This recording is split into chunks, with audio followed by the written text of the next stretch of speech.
നടത്തിയ പ്രവർത്തനങ്ങളും അതുപോലെ തന്നെ നടത്തിയ പരാമർശവും അവസാനിപ്പിക്കണമെന്ന് ആവശ്യപ്പെട്ടുകൊണ്ടും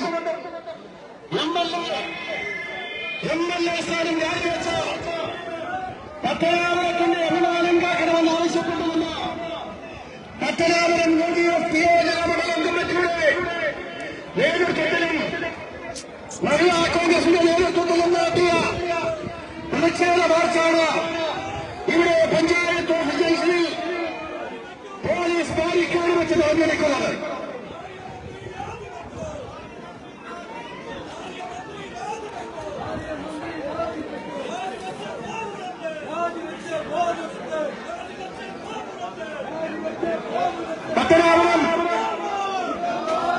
പത്തനാപുരത്തെ ജനങ്ങളെ ലംഘിച്ചുകൊണ്ട് സ്ത്രീത്വത്തെ അപമാനിച്ചുകൊണ്ട് സ്ത്രീകളെ അപമാനിച്ചുകൊണ്ട് നടത്തിയ പരാമർശം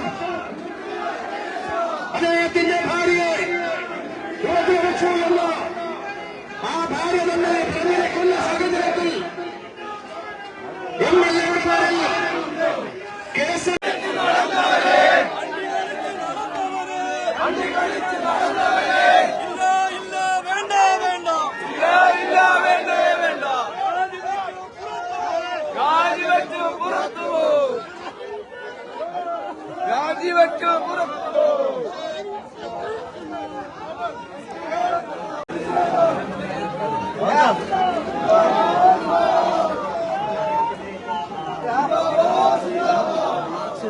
നടത്തി. ഇപ്പോൾ പോലീസ് ബാരക്കേഡ് ഉപയോഗിച്ച്